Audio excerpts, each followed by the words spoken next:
It's Tom and Todd's Face Off on WRKO.com. Hey, guess what? Memorial Day weekend. We get all excited about this for about 10 months. Looking forward to the start of a very short summer. This is going to be one sweet face-off on WRKO.com.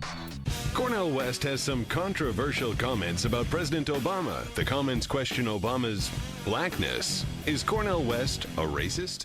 Cornel West is a nut. He's a fruitcake. He's a charlatan. He's a shallow, so-called intellectual or academic. What a fraud. Very loud, very skillful, and finds a way to impress white kids from suburbia with his authenticity. Like he's really black. He's really hang a on fake. one sec. He Give me a break. impresses He's the guys a break. who write the paychecks at Harvard, where he used to work. Then Yeah. they threw him out, and Princeton was dying Silly again. white liberals. And That's the exactly greater what I said. Boston elite thought that it was an incredible devastation because this race monger and this race hustler, who's just a glorified Al Sharpton, was leaving Harvard. They couldn't believe the horrors.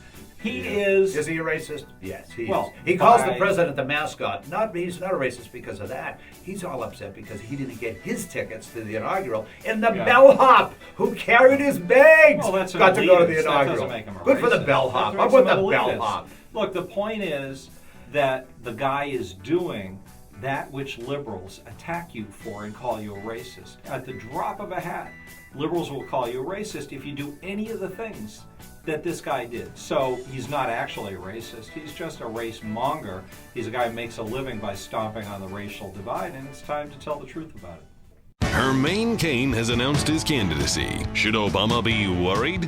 Obama should be worried because he's Barack Obama and there's a bad economy. So anybody could be a problem. Herman Cain is not the guy. Herman Cain's caught on a little bit with Tea Partiers because he speaks with a lot of authority and he's a little bombastic, and there's a void in the marketplace for somebody who doesn't seem like he came out of a Madison Avenue ad firm. Yeah, I don't think Obama has to be worried, but what I think might be interesting, provocative to the larger conversation of a presidential election, is a thoughtful, articulate, conservative black guy speaking about capitalism, responsibility, individual initiative, self-starting, all those things, and good education as opposed to fake education.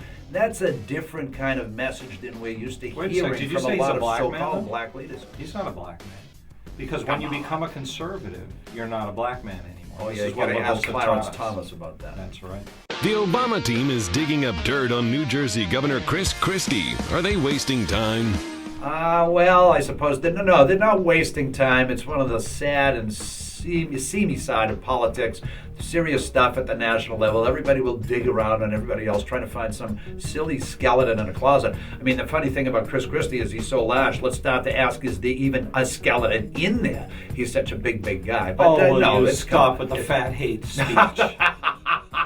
It's not fat hate. I like Chris Democrats Christie. just can't He's help an yourselves. You interesting have guy. to be I like personal him. and divisive. It's going to be my offensive tackle in my fantasy football league. There's nothing lost because even if they don't somehow coax Chris Christie into the race this year, he's going to run in 4 years. You know, the reason Christie doesn't want in now and the reason Mitch Daniels doesn't want in now, because they figure out, well, let's wait around. There's maybe a 50% chance the president gets reelected, so why not wait till there's an open seat in 4 years? So that's what Christie's I don't up think to. so. I think and he'll get some experience. Christie's actually being very legit about this. Christie knows that he's not prepared. He kind of scoffs, I think, at Obama's fakeness in getting into Lack the of White experience. House. Total lack of experience. And he just says, hey, look, if I'm going to be the president someday, I'd be honored, I'd be flattered, but I really want to make sure I have my own degree of comfort and confidence in the foundation of the I would preparation. just, before we wrap up, I just want to issue a protest. Bob Dylan turned 70 this week, and we didn't even discuss it on this program. It bothers me. That's it. Face Off. Sweet summer coming up. Stay tuned. See you next week. Tom and Todd, WRKO.